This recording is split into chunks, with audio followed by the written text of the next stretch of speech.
morning, everyone.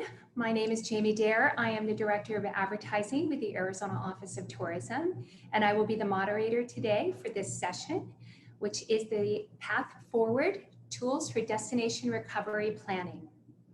Before we get started, we are live, so if there are technical difficulties, please let us know. You can use the Q&A feature at the bottom of the screen.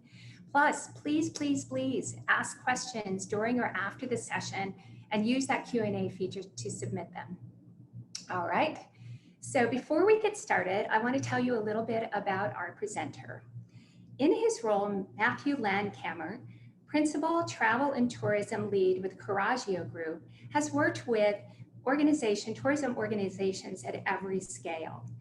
From rural communities such as Visit Casper and Visit Mendocino County, to metropolitan destinations such as San Francisco Travel and Travel Portland, to state tourism agencies such as Utah Office of Tourism and Visit California, as well as tourism attractions such as NBC Universal Studios Hollywood. During this session, Matthew will marshal his expertise to lead us through recovery planning tools, stumbling blocks, and approaches from across the industry. So without further ado, Matthew, take it away. Thanks, Jamie. Making a virtual stage entrance here instead of the old-fashioned way. Good morning, everybody from Portland, Oregon. As Jamie said, I'm Matthew Landcamer, and let me get my screen share going and we will get this thing kicked off.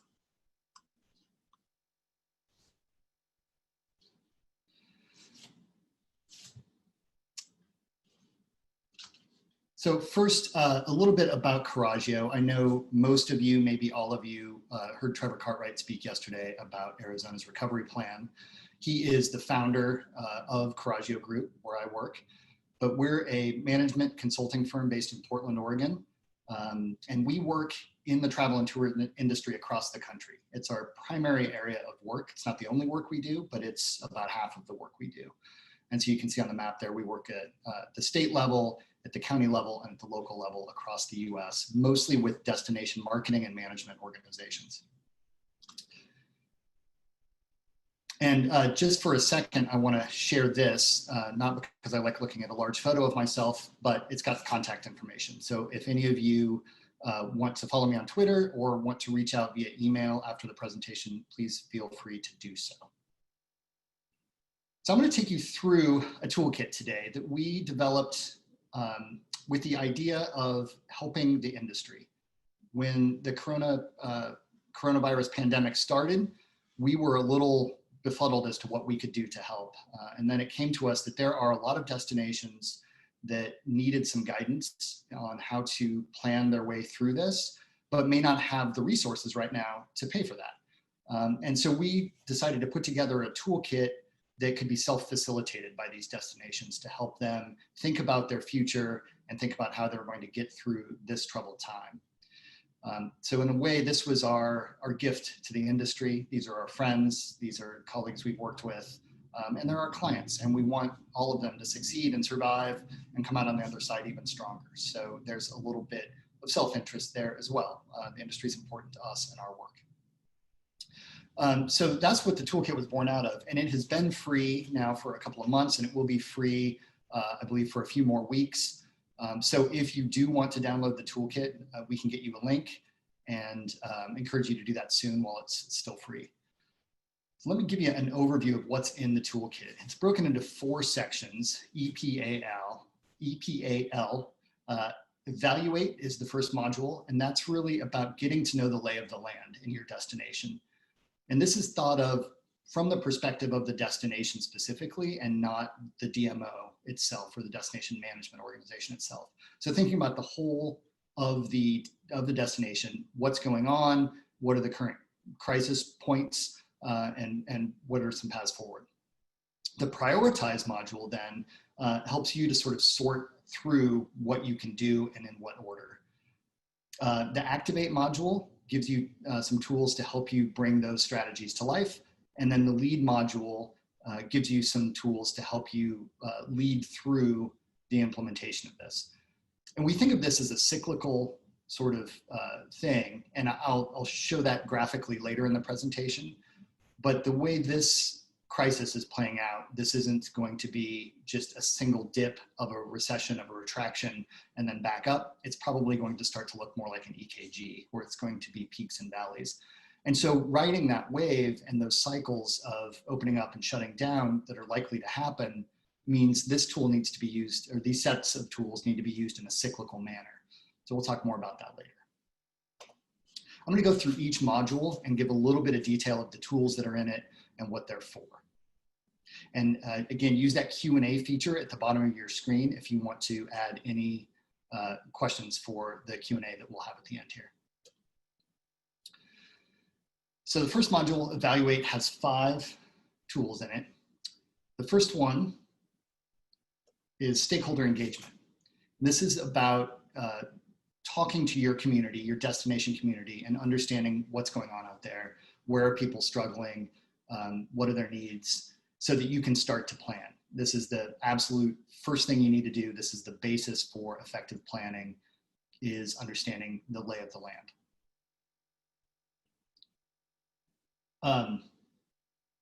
The destination impacts tool then gives you a rubric to sort of measure what has happened so far and where things have gone wrong, and how bad this is in different parts of your destination. And there's a way for you to break it down into sort of manageable chunks so you can understand how this is playing out. But we also want to look at the organizational impacts. So how is the destination marketing or management organization itself handling this? Have you had funding cuts? Probably many of you have. Have you had to have staff reductions? Have you paused your marketing? There's all these sorts of impacts that this crisis has had on you. So cataloging those and being really clear about what they are is an important part of laying the groundwork for planning. The WinSocks tool, this probably bears a little bit of explanation. We're using windsocks as a metaphor here. And at a small airport or regional airport, windsocks are those fabric tubes attached to a pole that when the wind is blowing strong, they'll be fully extended. And those are a quick visual way for a pilot to see what direction the wind is blowing and how strongly it's blowing. And so that's a good metaphor for keeping an eye on your environment during a crisis. You need to know what windsocks you're going to watch to know how strong the wind is blowing and in which direction. And so this is a tool to help you understand in some different categories, some things you need to look at. And we think it's important to look at some economic windsocks, some public health windsocks, and some travel and tourism industry specific windsocks. But there's also guidance in there on how to develop your own local windsocks for the things you need to watch that are really unique to you. And then the final tool in this module is the future opportunity tool. And this is really a chance for you to step back and say, yes, we're in the middle of a crisis. However, we're going to come out the other side of this. People will continue to travel forever. It's part of our DNA. It's just who we are as a species. So travel will happen again. What's going to be different? Do you now, in your destination, have a new natural advantage that you didn't have before? Is there a new market that you can reach that wasn't really accessible to you before, but may now be very attracted to your destination? I think this is particularly useful for rural destinations where you have the open space that may be way more attractive than an urban destination right now. So there's a future opportunity there that may have some legs, and now is the time to start thinking about those things and start building in those marketing shifts and be ready for that so that you can capitalize on it when we come out of these shutdowns. Okay, so that's the Evaluate module. The next module is Prioritize. So now you've got the lay of the land, you know where all the impacts are in your destination and your organization. You're thinking about your future opportunities. So how do you prioritize what you need to do? There are 4 tools in here. The first is triage decision-making. Another metaphor here, but triage in medical terms is sort of sorting the wounded to understand who needs most urgent care and who can wait a little bit. And this is the same thing when you're dealing with a crisis. What parts of the crisis need urgent, current action, and which things can wait a little bit? And so this tool will help you sort of sort things into those categories. The next tool is decision criteria. These are questions that you need to ask yourself every time you make a decision to make sure that the decisions you're making are aligned with your broader intent as an organization or as a destination. So if you're making a decision, as choosing a strategy, you can go back to these decision criteria that you drafted using this tool and say, are we meeting all these criteria? Does this decision meet that expectation that we set for ourselves? Or are we taking a shortcut? Or are we getting distracted by the shiny things? This will keep you really true to that North Star of what you need to do to effectively reemerge from this. Recovering marketing. No surprise to anybody, I'm sure, on the line, most destinations are starting to focus, or have started long ago, to focus on the region. A very regional drive market, staycation kind of approach is how tourism-related businesses are going to get through this. Nobody's focusing on fly markets yet, but that will come. There's going to be a time when that's appropriate again. And this tool will help you sort of build out your phases, phase 1, phase 2, phase 3, and think about what kind of windsocks or measures out in the world do you need to see in order to move your marketing to that next step. And thinking about that now is really critical so that you can be prepared when you're ready to sort of turn those things on. Coordinated partnership is thinking about how can you engage your community to take advantage of the situation as best you can, to take advantage of this moment when you're poised to start a rebound and maybe have a little bit of a pause in tourism activity that may allow you to focus on some other things. And it's an important way to bring that community in that's been so hard hit by this and have them share in the effort of building this recovery. We talk a lot at Coraggio about a collective impact model, which is something we pulled from the nonprofit sector. It's been used in the nonprofit sector. I believe it was developed at Stanford, if I'm not mistaken. But it's intended as a way to bring nonprofit organizations around a common goal together to be more effective. But it works really well in the tourism industry as well, because essentially that's what goes on in a tourism economy. There's a lot of different players all looking for the same thing. They're looking for that robust, active tourism economy that improves quality of life for residents, gives a great experience to visitors, and acts as a huge economic driver for a place. So everybody's aiming at that same goal. How can you structure something that allows everybody to play their part and make the sum greater than the parts? The third module here, activate.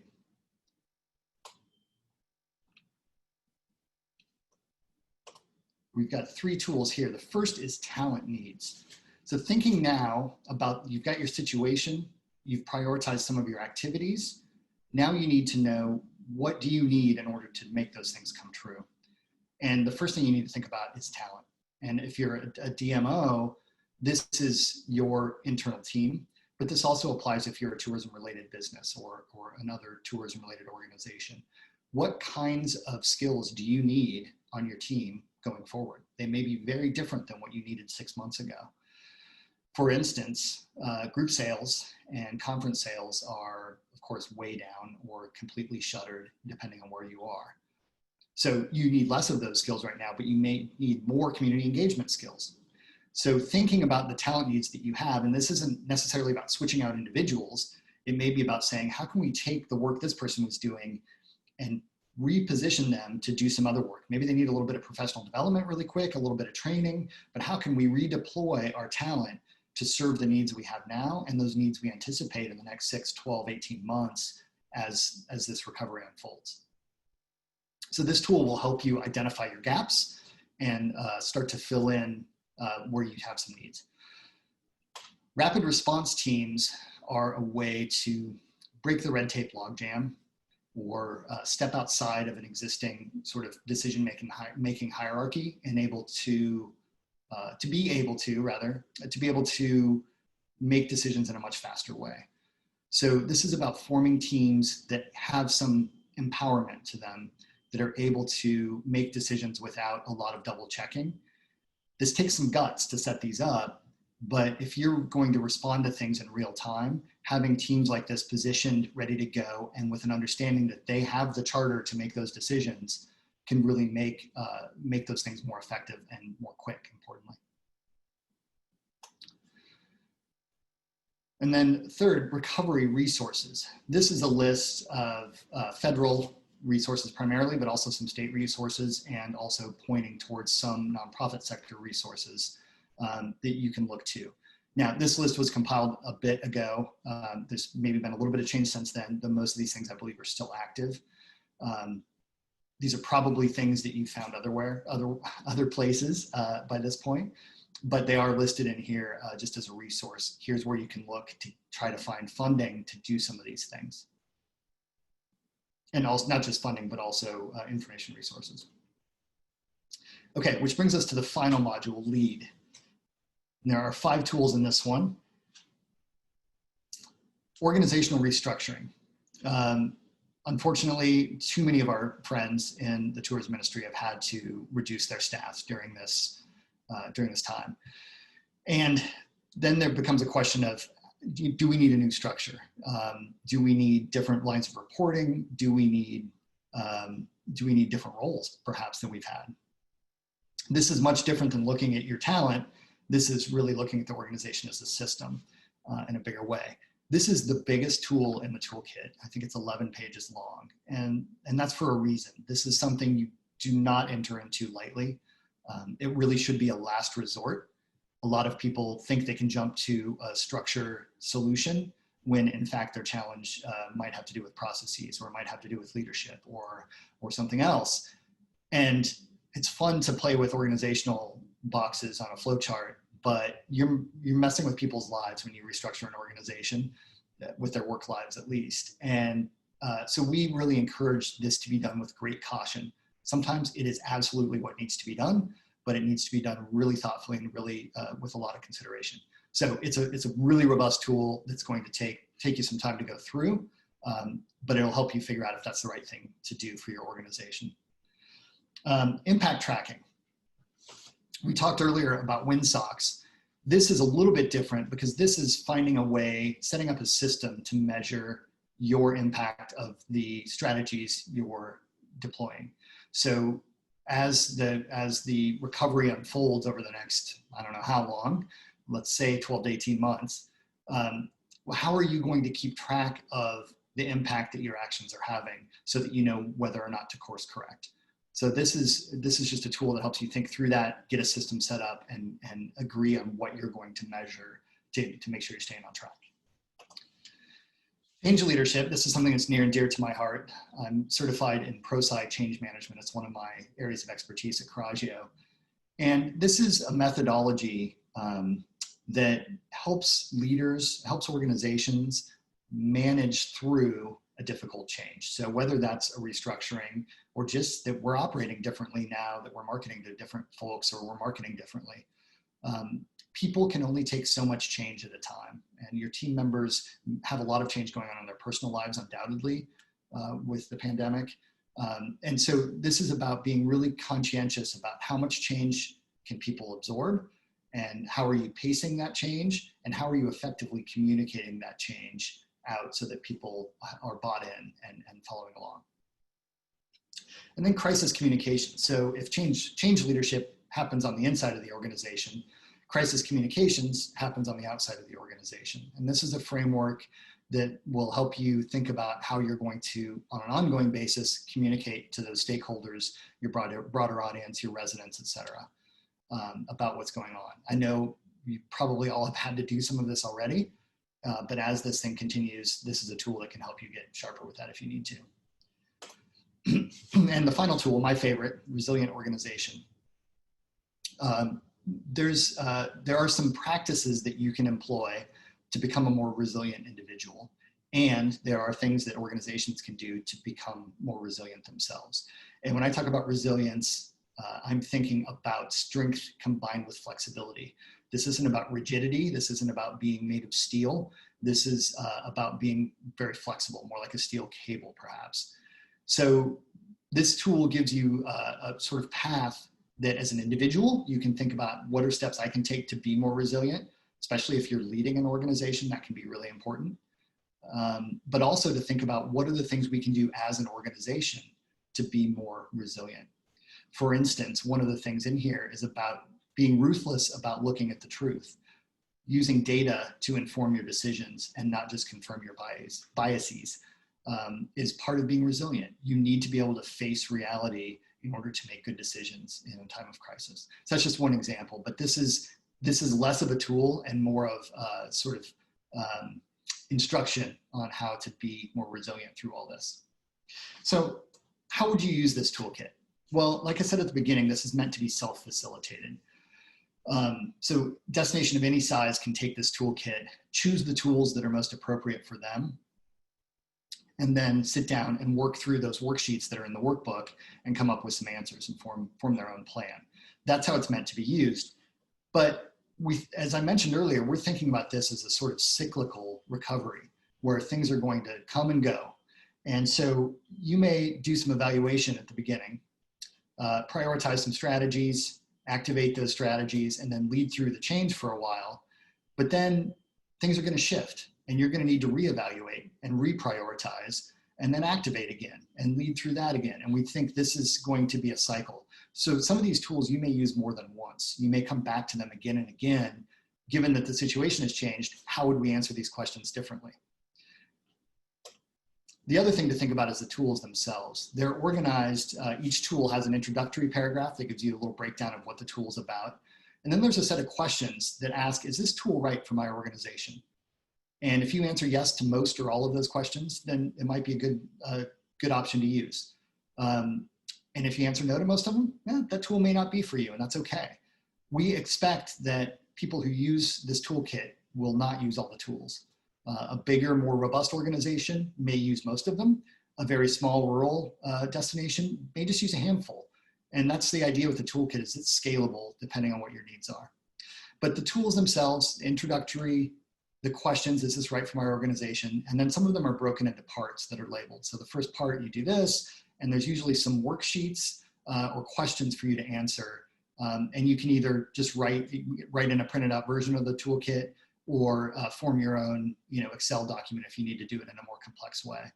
But it's just a step-by-step way to walk yourself through answering these questions. Okay. I should have been showing you this while I was talking about it. The next thing I want to talk about, and I think this was perhaps teased a little bit by Trevor yesterday. So for Arizona, for your rural cooperative marketing program, we're setting up recovery planning cohorts. And what that means is we're going to set up small groups that's designed specifically for rural destination organizations in Arizona. And it's a series of 6 facilitated online sessions with one-on-one coaching in between. So there's an orientation session, there's a session where you sort of set the long-term vision, and then there's some working sessions where you work through building a recovery strategy for your destination. And then finally, there's a 60-day check-in after you're done. We envision people working in groups of up to 3 per destination. And then the details of this, I think Jamie will have, and we'll talk about this a little bit more in the Q&A, I think, too. But the outcome of this, the goal, is that this would give you a recovery plan specific for your destination. There's a state plan, and I think it's really important to start with that and understand what's in there and align to it. It's a sort of a jumping off point for any of your individual plans, but then this facilitated session would help you really localize some strategies for what's going on in your particular place. Again, this is designed for more rural destinations, smaller organizations usually, because it won't have the complexity necessary for a really big destination. So I think Jamie and I will talk about more about that in the Q&A, but I did want to point that out here. So I promised to share a little bit about what we're hearing out in the industry as we're working with friends across the country. So first, stumbling blocks, the bad news.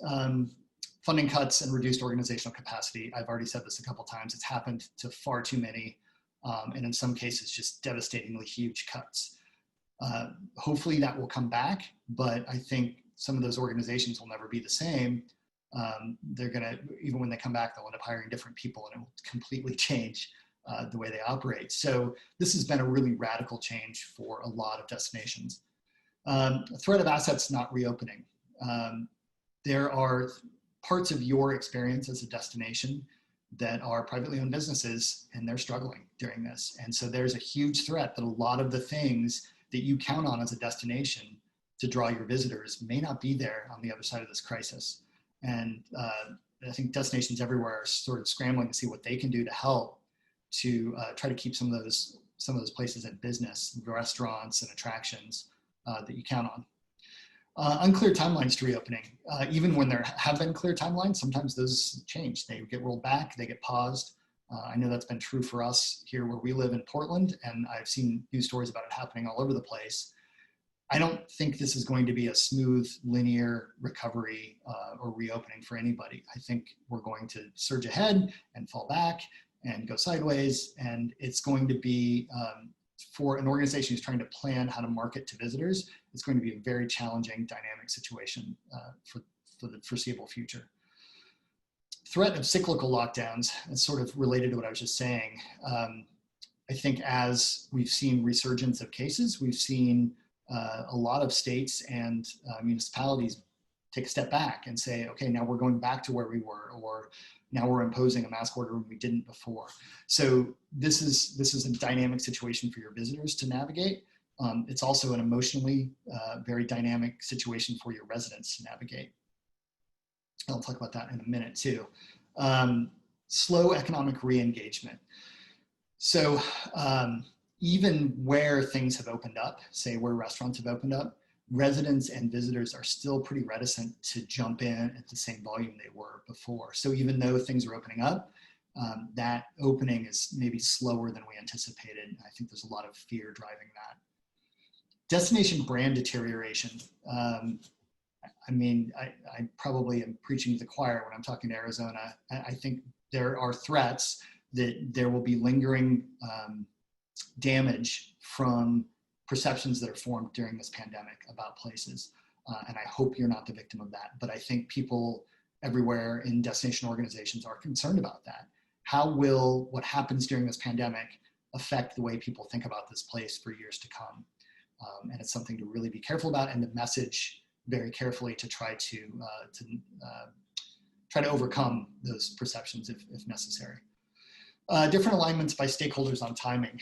I think a lot of destinations I've talked to have had different parts of their visitor economy sort of more or less eager to open on a quick timeline. Some really need the urgency and others are more cautious. And so when you're caught in the middle as a destination organization, and you're probably working with the government too that has its own timeline, this can be kind of a tricky political situation to navigate. And I've seen that happen in a lot of places. Resident pushback to reopening. I'm seeing more and more about this.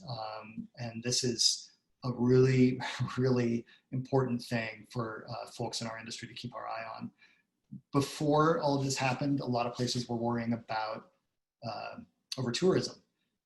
Anybody should be so lucky as to have that problem today, but the common thread is resident pushback. That's what we were seeing with over-tourism, and I'm afraid that's what we're gonna see at an even bigger scale, even in places that weren't over-touristed, from residents who are concerned about people coming in from outside who may be bringing coronavirus with them. So I think there's a huge opportunity here for destination organizations to get ahead of the messaging and find ways to really put the public at ease that this is being done in a very deliberate, careful, safe way. And also to speak to visitors and say, here's why it's safe to come here. And here's what we expect of you when you come here and how you can act and be safe in our place and help us out. And then challenges across borders. We've got different rules on different sides of jurisdictional borders, and people are crossing those so that they can get out of their local rules. And that's creating a lot of friction in those areas that are more locked down. So, or more opened up rather, that people are coming in from more lockdown areas. And so there's this sort of renewed interest in geopolitical boundaries in tourism where people have worries about border crossing within the United States. Okay, so that's all the bad news, or a lot of it. But there's some good stuff coming out of this too, and some stuff I'm really excited about. Collaborative regional recovery planning. I have seen organizations, destination organizations, be much more willing to talk to neighboring destinations or neighboring states about what's going on and how they're handling recovery. Communities come together in times of crisis, and the tourism community is no different. And I've long pushed for better regional collaboration in tourism marketing. And this is not a great way to get to it, but I am seeing more of it happen, which warms my heart personally. An acceleration of destination development opportunities. I'm going to use a really specific example here, but I think this is happening in a lot of places.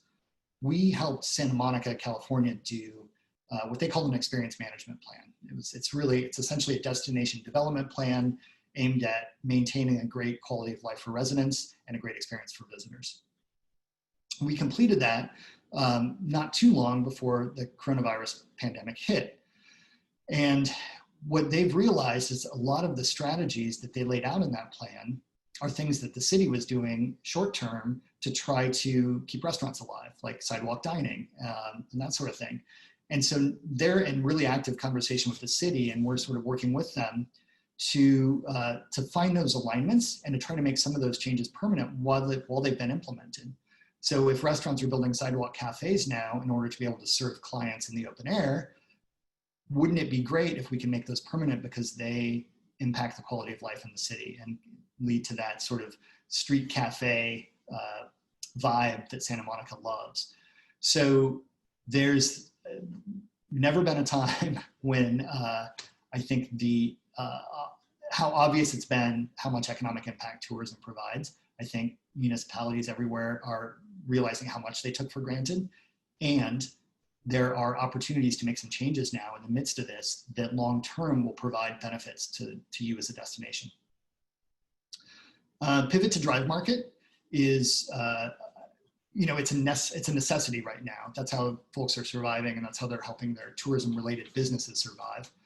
But I also think it's a really positive development for rural destinations because the drive market can be that sort of catalyst that can get a destination's economy up and running that will then allow it to expand to a bigger market. So pivot to a drive market, I think, is really good news for rural destinations in particular.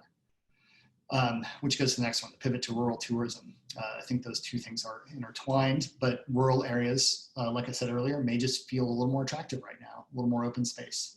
So that's a good thing that you can take advantage of. Increased recognition of the importance of tourism to overall economic competitiveness. I mentioned this a bit, but you've got the ear of city, county, and state economic development and executive leadership right now. They know how important tourism is to your economies. It's been made really clear lately. So I think there's an opportunity for greater collaboration and frankly, for you to take a bigger seat at the table now and sort of stay there. There's an increased willingness to share data because, again, communities come together in times of crisis. I've seen organizations a lot more willing to be open about their data right now, which is great. And cooperation on tourism industry safety standards and programs. This is a chance for destination organizations to work with public health agencies and talk about safety in the destination. But I think it's also a chance for multiple destinations, again, in the sort of regional collaboration model that I like to think about, to have some alignment on that, to give comfort to a visitor who's going to come visit a region that you're going to encounter the same safety standards everywhere. And then there's also this alignment. Anybody who's put together some sort of destination stewardship plan or destination development plan or management plan, these new safety requirements and offerings and framing are a really important part of destination stewardship. And I think will continue in perpetuity as part of that thinking, is how are you going to continue to offer a destination that feels safe to your visitors? And so I think that's just, it's something that's enriched that stewardship mindset. And I see that as a positive development moving forward. Okay, Jamie, I think with that, let's go to Q&A.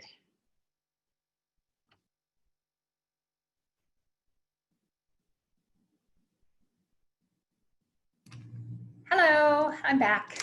Great job, Matthew. Thank you so much. Okay, so let's see. My first question is kind of self-serving here because I am super excited about having the recovery planning cohort as part of the FY21 Rural Cooperative Marketing Program. So could you just explain a little bit more how that would work? Yeah, so these will be online facilitated sessions, and it's each cohort can be up to 10 destinations. It doesn't need to be a full 10, but it's up to 10. And each destination then can bring 3 people. So we can have up to 30 people on a Zoom call, if you imagine that. And it's going to be a very interactive, facilitated process where we'll have some big group conversation with everybody.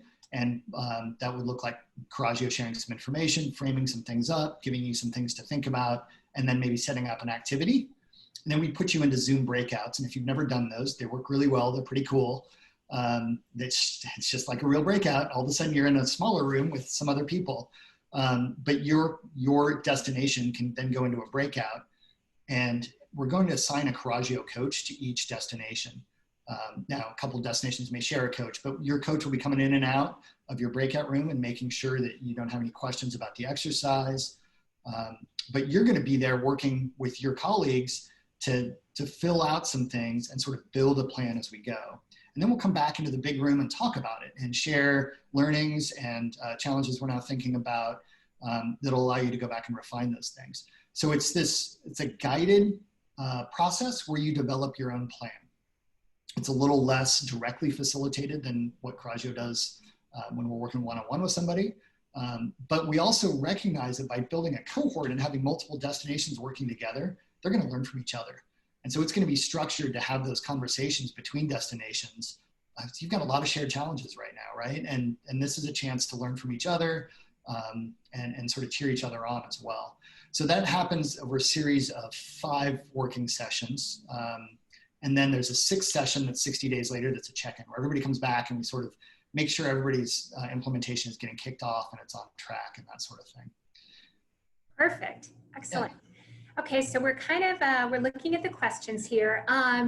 This is just, we had somebody ask, could we get Matthew's contact information? And if you actually look in the Q&A there, the lovely Alina has added that information. Okay, and let's see. Matthew, can you tell us, and we can add this to the Q&A as well for the participants, can you tell us where the toolkit is? Yes. So it's on our website, which is coraggiogroup.com, CORAGGIO group.com. If you go there, you'll find the link to it. So there are 2 toolkits, by the way. I didn't mention this earlier. This is the one for destinations, and we did this one first because we're so deep in the travel and tourism industry. That was where we started. But then we also thought, hey, we should do another one that's more general for any kind of organization. So there's another one. So if you're not a destination exactly, but you're some sort of tourism related business and you're listening in, the other toolkit may be more appropriate for you. So take a look at that one as well. But they're both available at coraggiogroup.com. Thank you very much. And like we said, Alina will add that to the Q&A. Okay, let's see. All right, we have a question on change leadership. How would leadership or keep their staff updated? What would you suggest? Is it daily briefings? Is it in an email? It seems like it's an integral part of, as things are changing, communicating it to the team. Yeah. So a couple of principles. I mean, I don't think there's a one-size-fits-all answer here. You're going to need to understand your own organizational culture and the needs of those individuals who you need to communicate to and make some of your own decisions.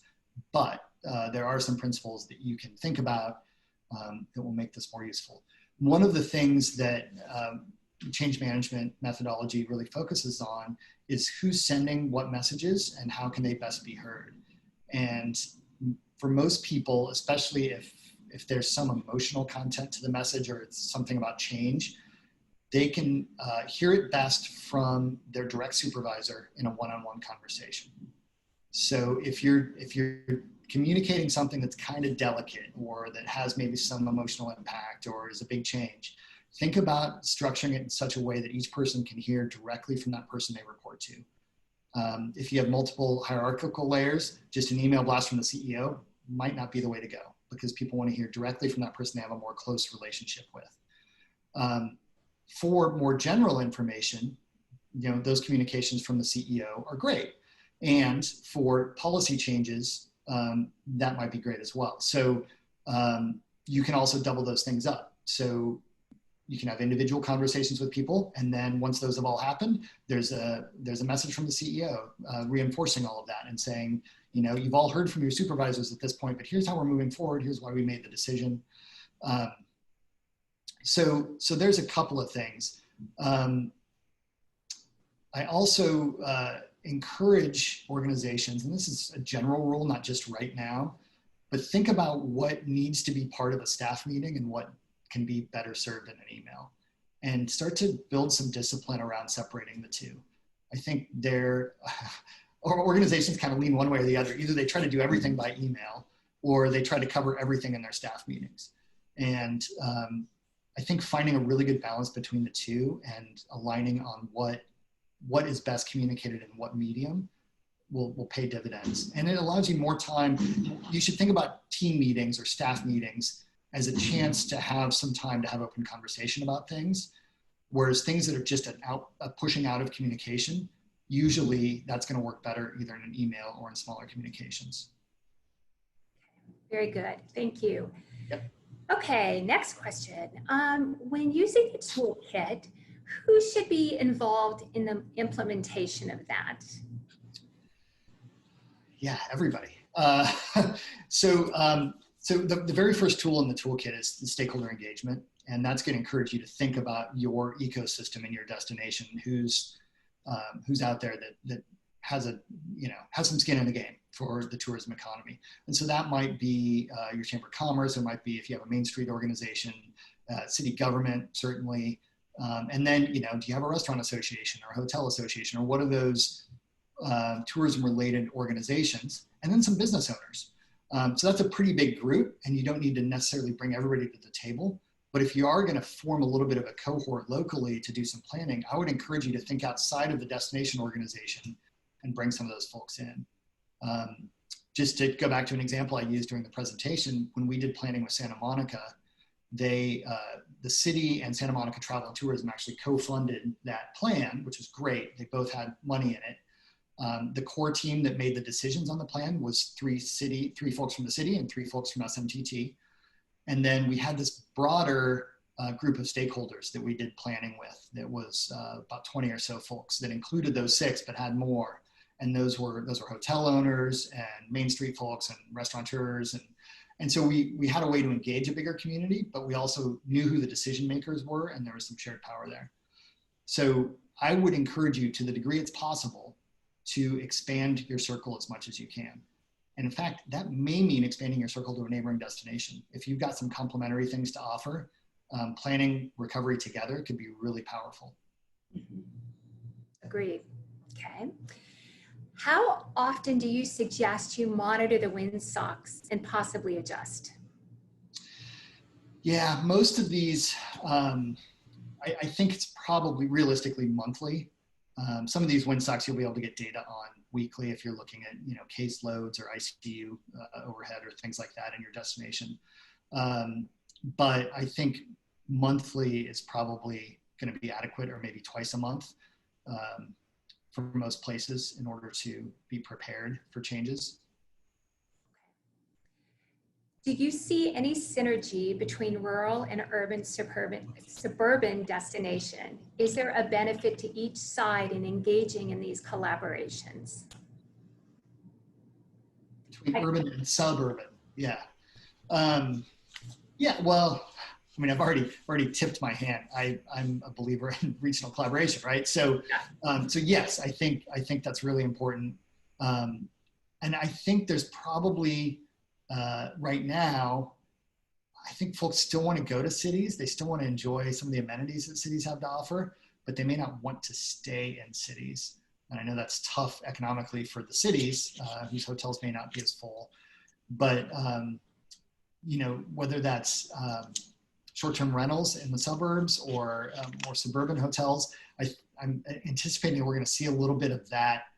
It's almost like the urban ring road will be a little more appealing to tourists right now than the urban center. And so I think having that open conversation right now and ways you can support one another is something I would certainly encourage. And that dovetails nicely into the next question. Okay. How do you mitigate resident sentiment if they don't know how they feel about visitors in the communities? Yeah. And as soon as I let you know, as soon as I figure it out, I mean, I will let you know. That this is the $1 million question right now, and I think it's something everybody's struggling with. So one thing that comes to mind for me and that I've been thinking a lot about is being super clear about what the safety standard is in your destination. And I think if you can get the cooperation, if you can even get the attention of your local health authority, whether that's the county health department or whatever it may be, to work with you on that, to put a lot of credibility behind it. I think that's, and I assume that's what we're talking about, is resident pushback to like, hey, we don't want folks coming in and bringing coronavirus with them. If you can get something really credible that here's the protocols that all tourism businesses have agreed to follow, and they all get the sticker on their window, and we worked with the county health department to design this. And if you can continue to filter that message out to your community, that's one thing. I think another thing that I'm seeing out there is a pivot. Destination organizations have long used economic impact as their yardstick for how well they're doing. And look at how many jobs we created and how much incremental impact we had on the local economy and all this stuff. And it's increasingly, folks aren't buying that as well. They either don't believe the numbers, they feel cooked, or they just don't matter to them. There are some destinations we've worked in that are fairly wealthy, and literally we've heard from city council members that when they go to their constituency and say, hey, this saves you $1,500 a year in taxes, they say, I'll write you a check, get them out of here. They just like, it's just, and so those measures aren't as effective anymore. They sort of, residents sort of have kryptonite against that now. So what I'm seeing folks pivot towards is a storytelling model where they're using the stories of local businesses as a way to talk about the importance of the tourism economy. And this is happening at different scales. LA did a great, this was before the pandemic, LA did a great series of videos of like local restaurateurs. And, if you can get the stories of local tourism oriented businesses in your local media, both talking about how hard this has hit them and sort of their dreams for the future and how, how tourism coming back can help and how resident support in the meantime can help them survive. People start to see their neighbors, and I think that's a really effective message, way more effective than we created X number of jobs and had X dollars economic impact. Right. We did something similar for National Travel and Tourism Week, and it really put a face on a business, and I think that's a great idea. Excellent idea. Okay, let's see. We have, this is a good one. How can Activate module be best applied for a DMO with a single person? Yeah, and there's a lot of those out there, and we've worked with some of them. I think this is where you need to build a team with some outside entities if you can. So recognizing that you only have one person on staff, are there folks in your community that you can team with that are willing to invest some time in making some of this stuff happen, whether that's restaurateurs or hoteliers or maybe even somebody from the city council. But if you can enlist some comrades to take some of this stuff on, I think that's the way to think about it. If you try to take it all on yourself, it won't work. Right. Now, and it makes sense because you're trying to engage with everybody. So it's a win-win. Yeah. Yeah. They need you as much as you need them. Okay, here we go. This is a little bit more on the small rural towns rely on word of mouth to a great degree. But what methods would expand the reach beyond this for engaging and re-engaging residents? I want to make sure I understand the question. So small rural towns rely on word of mouth to talk to residents. Is that right? It sounds like that. Yeah. So it's saying what methods would expand the reach beyond this for engaging and re-engaging residents? So it's a little bit more of that communication again, beyond the word of mouth, maybe a little bit of education too. Yeah, yeah. And I want to go to, oh, well, rely on local media, but I think when we're talking about small rural towns, you probably don't have a paper, um, and the television station is probably 100 miles away in a bigger town. So you don't necessarily have that direct access. I think to the degree you can get involved in community events over time, this isn't a quick fix at all. But this isn't just like tabling at the farmer's market. I think this is longer term, being more engaged in community events throughout. Maybe your low-level sponsor for the fun run or things like that. And you get a few people, your colleagues to wear the same shirt and do it together and just start to raise the profile of tourism in these small towns by some visibility, I think is probably one way that you could do that. And there's no quick way to do it though, unfortunately, that I can think of. You're not going to have the resources to do the sort of door-to-door campaigning like a political campaign would. So you're going to have to rely on a sort of more gradual presence to bring that out. But again, the more you can team with some folks from the industry to partner with you on that, for them to do the things and wear the shirt so everybody sees your logo, makes people more aware of what you're doing in the community. I think we are, let's see, we have about 8 minutes. So, so please, participants, if we don't get to your questions, you have Matthew's contact information. I'm sure he would be willing to answer any questions that you have. And we may be, there may be answers to your questions in the actual toolkit when you get into it. So let's see, do your plans address or plan to address challenges each of the entities will encounter once they are open? For instance, mask shaming or pushback from visitors who don't want to practice physical distancing, or burnout of staff as COVID lingers and they are on the front line, and to include those challenges in your plans. Did you get all that? I did. Well, I'm looking at it written here too. Okay. Yeah. So I think on a local basis, this is one of those challenges that would come up. So for instance, if you were doing the cohort planning process with us, when we talk about the challenges you're encountering as a destination, I think that's going to be one of the ones you're going to focus on if that's a particular issue for you or you anticipate it. And then you'd be developing specific strategies to address that are localized. I mean, I could say some things now, but I'm saying it from Portland, Oregon, where we may have a very different culture in terms of public behavior with masks and what's expected and not expected. So I think this is almost a political non-answer. I think you're going to have to wrestle with that within your own local context, identify that as a critical problem you have to solve, and then think through ways in a local context that you can mitigate that. And again, if you're in the cohort setting, this is where destinations can learn from each other too. So this is where that cohort model of destinations talking together, I think, can be really effective, because you may get some gems of what's worked for folks in neighboring areas that may have a very similar culture. Yeah, it also provides a lot of consistency, which is very helpful for humans. Okay, let's see. I think we're down to our last question, maybe last two. How do you deal with those who do not feel that they should be part of the COVID-19 response, our residents? Are you suggesting any legislation activities such as tourism incentive areas for rural and unincorporated space? Okay, so first, how do you deal with those who feel they should not be part of responses? I'm going to kind of guess at what that means. Yeah.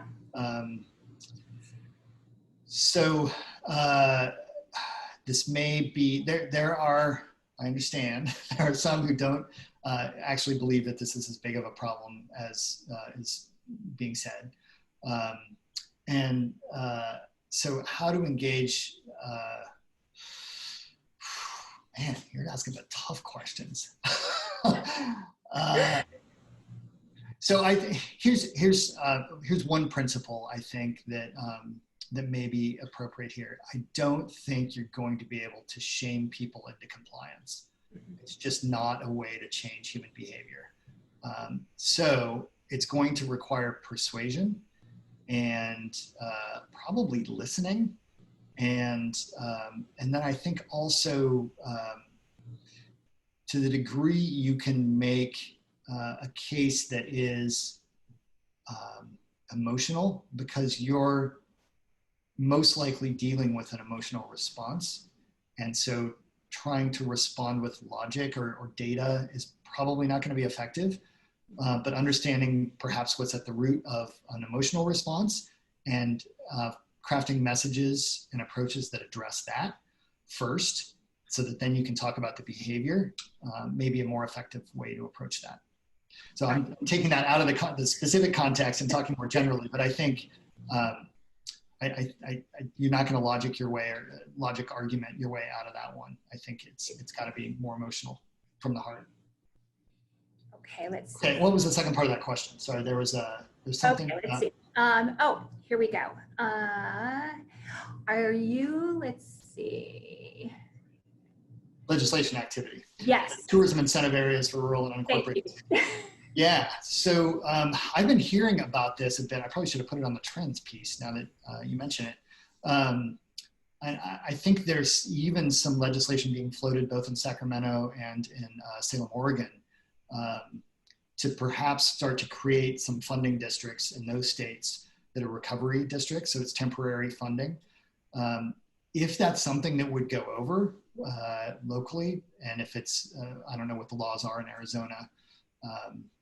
I know John Lambeth from Civitas probably knows forwards and backwards what the laws are as far as setting those things up. But to the degree that those are possible, I think that's brilliant if you can do it. A temporary assessment meant to bolster local economies.